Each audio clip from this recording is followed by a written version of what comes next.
안녕하세요, 캐드쟁이 AI입니다. 자, 이번 영상은 ATC 1급 연습 영상 CAT 2급 문제를 이용해서 그겁니다. 2월 8일 2교시 문제를 이용을 해서 할 거고요. 이제 CAT 2급 영상에서 제가 요 풀이를 다 완료를 했습니다. 자, 모형 가고요. 모형 가서 이거 하나 복사해야겠죠. 커피. 형상에 대한 설명은 그 CAT 2급 풀이 처음 시작할 때 거기서 했으니까 그 영상을 찾아가서 보시면 됩니다. 뭐 설명할 것도 없는 형상이어서 그래요.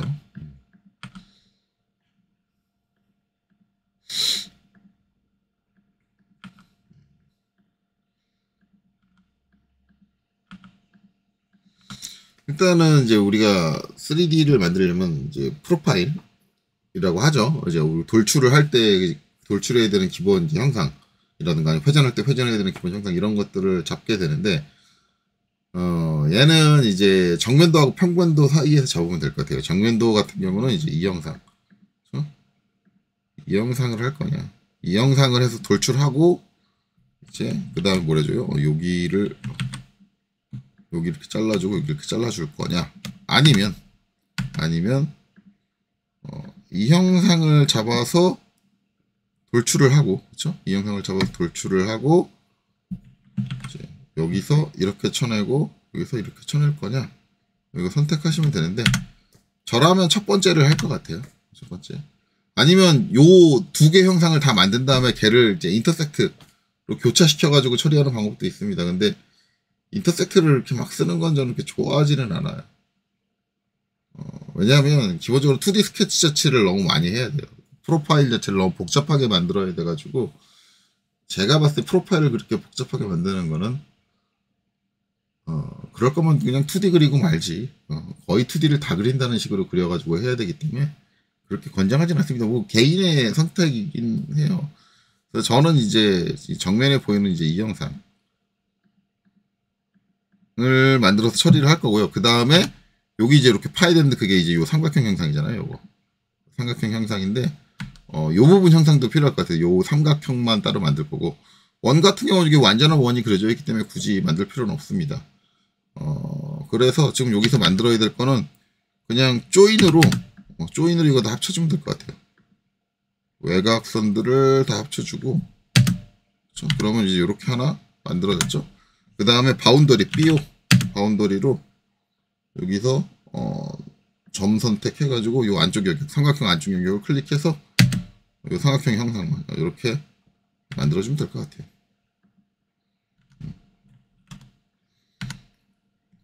그러면 준비 끝. 네, 준비도 참 쉽네. 자, 여기 평면도 우측 하단에 있는 요 뷰큐브 우측 하단에 있는 요 모서리를 클릭해서 이제 기본 등각. 제가 기본 등각이라고 했는데 이게 좀 일부 강사님들한테 좀 이의를 들은 게 있어요. 그게 왜 기본 등각이냐? 누구 마음대로 기본 등각이냐? 네 마음대로 기본 등각이냐? 이렇게 얘기하죠. 그래서 원래 정확한 표현은 그 강사님들 말이 맞아요. 원래 정확한 표현은 지금 이게 남동 등각 투영이라고 하죠. 남동 등각 투영이라고 해야 돼요. 왜냐면 이제 우리가 말하는 정면이 남쪽 그리고 우측이 보이니까 우측이 동쪽. 그래서 남동 등각 투영이다. 근데 이거 왜 남동 등각 투영이라고 하면 왜 이게 남동 등각 투영이라고 그러면 조금 애매한 게 그럼 윗면이 보이는 거잖아요. 그럼 남동이 보이는데 아랫면이 보이는 건 무슨 등각 투영이라고 할까요? 제가 얘기하는 건 그거거든요. 어차피 우리가 흔히 쓰고 있는 남동 등각 투영이라는 표현 자체도 잘못돼 있어요. 그게 등각 투영이 되려면 3면인데 왜 2면만 얘기해? 남동 위 등각 투영 아니면 남동 상 등각 투영 이렇게 얘기를 안 하면서 제가 저걸 기본 등각 투영이다라고 얘기하면 꼭 발끈하시는 분들이 계세요. 그거 좀 안 했으면 좋겠나? 왜냐면 이게 기본 등각 투영이진 않아요. 맞아요. 그 말이 맞는데 기본적으로 대부분 등각 투영을 하라 그러면 남동 등각 투영을 기본적으로 해요. 거의 대부분. 그래서 제가 기본 등각 투영이라고 하는 거예요. 개인적으로 그렇게 부릅니다. 죄송합니다. 개인적인 말을 써가지고. 어쨌든 그렇습니다. 그래서 이제 어쨌든 남동 등각 투영으로 가고 그 다음에 이제 3할 3할로 정면도 3D 로테이트로 정면도 해서 정면도와 우측면도 해서 요 바닥을 기준으로 X축으로 90도를 돌려서 이렇게 세워주죠. 그러면 이제 정면도 방향은 맞춰졌고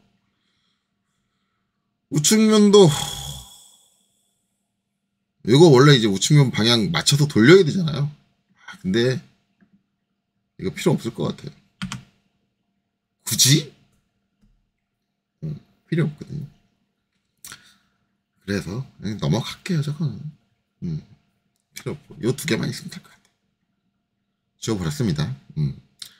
자, 그래서 이제 해줘야 되는데 이거 여기서 이제 무브 해가지고 요면하고 그 다음에 요 원, 요 세 개를 여기서 이제 요 끝으로 갖다 붙이시면 돼요.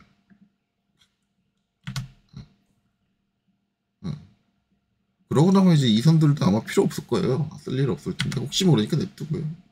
자, 일단 메인 형상 EXT 여기까지. 자, 이렇게 되면 이제 이게 안 보인다고 하셨으니까 0으로. 그리고 기본 도면층도 0으로 바꿀게요. 이렇게. 이렇게 되고 그 다음에 이제 여기 이제 요거 잘라주고 요거 잘라줘야 되잖아요. 이렇게.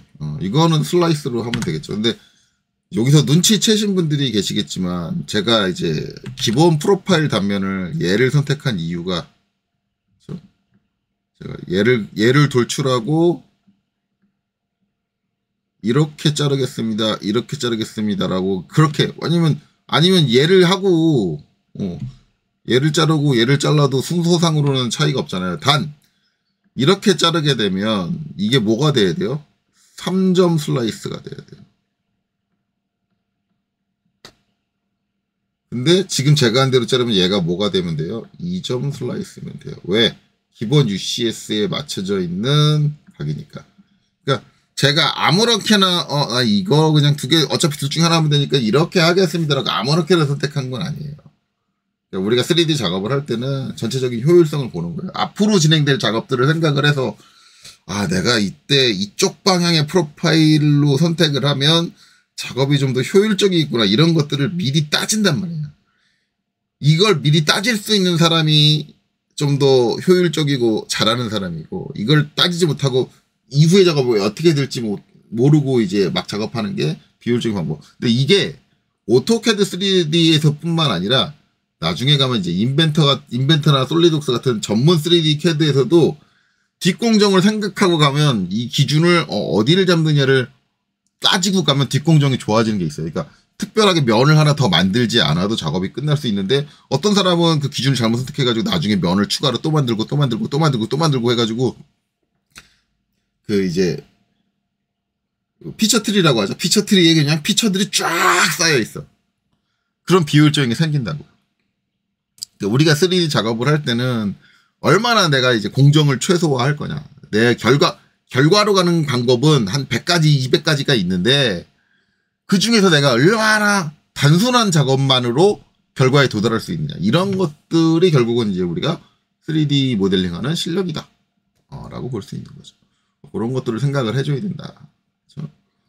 자, 그래서 이제 슬라이스 처리하면 이제 그냥 SL 하고 얘 선택하고 그 다음에 여기서 이경사로 할 거니까 그냥 이경사의 이 끝점에서 이 끝점 이 각으로 요 뒤쪽을 남길 거야. 툭 해주면 이렇게 되는 거죠. 그렇죠? 반대쪽도 SL 자, 얘 선택하고 엔터. 자, 이경사에서 이경사로 그렇죠? 그 다음에 여기 앞쪽을 남길 거야. 툭. 이렇게 됐잖아요. 그 다음에 이제 이쪽 처리 아까 삼각형. 자, 얘는 EXT 얘가 여기까지입니다. 그렇죠? SU 자, 얘에서 얘를 빼준다. 이렇게 되는 거죠. 그럼 이제 VS 컨셉에서 보면 이렇게 된다. 근데 이제 삼각형이 이제 여기서 이쪽으로 이렇게 올라오잖아요. 올라오면 여기 있는 꼭지점 그렇죠? 또는 이제 여기 있는 꼭지점일 수도 있는데 그거는 우측면도에 제가 확인이 된다 그랬잖아요. 우측면도 우리 안 지운 거 여기 옆에 있죠. 그게 지금 요렇게 돼 있으니까 결국은 그게 이제 그 꼭지점이 여기란 얘기죠. 그러면 그 얘기는 뭐냐면 여기 있는 꼭지점과 여기 있는 꼭지점과 여기 있는 꼭지점으로 하나의 면을 이룬다는 거예요. 그래서 이렇게 되는, 그러니까 이게 이제 3차원 평면이죠. 3차원 공간으로 기울어져 있는, 우리가 보는 이제 직각 방향으로 봤을 때는 딱 선으로 보이지 않는 3차원 공간에 기울어져 있는 평면으로 구성이 된다. 그렇게 슬라이스를 해야 한다 라는 거죠. 그러면 이걸 이제 어떻게 처리하면 좋으냐? 그냥 슬라이스로 처리하시면 돼요. 슬라이스로 처리하면 되는데 한 가지 문제가 있는 게, 자, VS 2D 와이어프레임을 바꿀게요. 3점 슬라이스를 하는데 그냥 이 상태에서 내가 바로 슬라이스를 해버리면, 지금 슬라이스 3점 슬라이스 할게요. 자, SL 해가지고 얘를 선택을 한단 말이에요. 선택을 하고 이 상태에서 그 평면이 가지고 있어야 되는 모서리가, 이 모서리 3점 슬라이스니까 엔터 한 번 더 쳐야죠. 엔터 한 번 치고, 자, 이 모서리에 있는 이 점이 그 평면에 있고, 이 점이 그 평면에 있고, 이 점에 그 평면에 있어 라고 하고, 남겨야 되는 게 요 위쪽을 남겨야 되는 거죠. 위쪽을 남길 게 딱 해주면 어떻게 돼요? 이게 다 날라가요. 그렇죠? 이제 VS 컨셉, VS 컨셉 보시면 이게 파져 있던 게 싹 다 날라가 버리죠. 왜? 그 평면 전체, 그 삼각형만 가지고 자르는 게 아니에요. 그 삼각형으로 정의되는 평면 전체로 자르는 거기 때문에 거기에 걸쳐지는 모든 형상들은 다 잘려 나가는 거예요.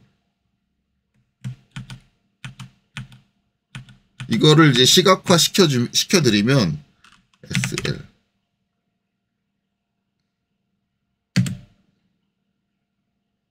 객체 선택하고 엔터. 자, 엔터 한번 더 3점으로 여기 이 세 점을 가지고 엔터 쳐주면 덩어리가 이제 어떻게 나오냐면 VS 컨셉, 이 덩어리를 선택을 하고 돌려주면 얘만 보이거든요. 이렇게 돼요. 그러니까 원래 우리가 원했던 거는 이 상태에서, 요거 잠깐 지울게요. 이 상태에서 여기 요 선으로 이렇게 나눠져 있는 요 경계에서 이 부분만 잘라내고 싶었던 건데, 이 삼각형을 포함하는 이면 전체로 자르다 보니까 원치 않는 얘까지 같이 잘려 나간다. 그럼 어떻게 해야 하는가? 그러면 이렇게 자르기 전에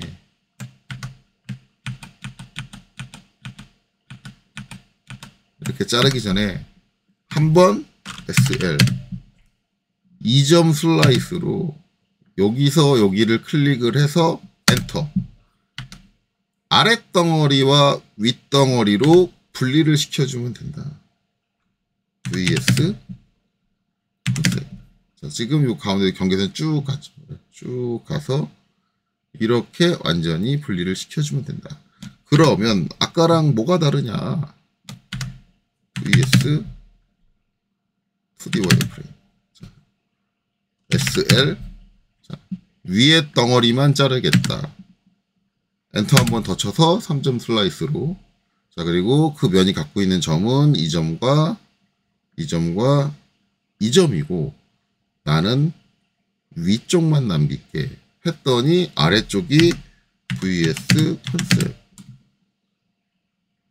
안 잘려 나가더라. 왜? 내가 지정한 덩어리는 난 이 덩어리만 자르겠다고 했지, 내가 언제 이 덩어리를 자르겠다고 했냐. 그쵸? 네.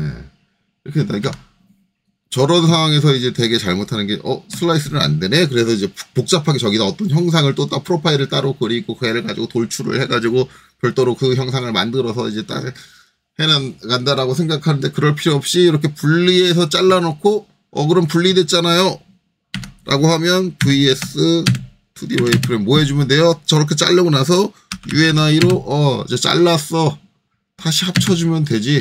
뭐가 문제일세? 뭐가 문제인데? 이렇게 되는 거죠. 네. 자, 그리고 이제 마지막 남은 거 뭐예요? 요 구멍. 구멍은 여기 이제 요 원 있잖아요. 이거 가지고 해주면 되지.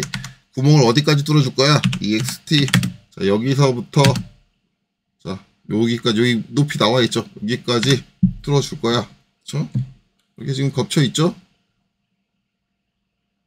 이렇게 겹쳐 있어요. VS 컨셉. 이렇게 겹쳐 있어요. 그러면 뭐 해줘요?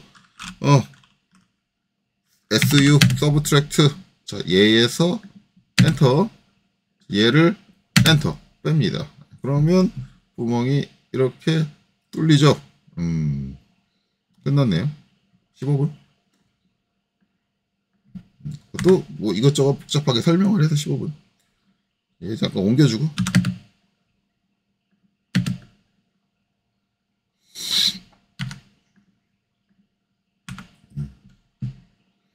자, 이렇게 된다. 그래서 이 형상이 이렇게 된 형상이다.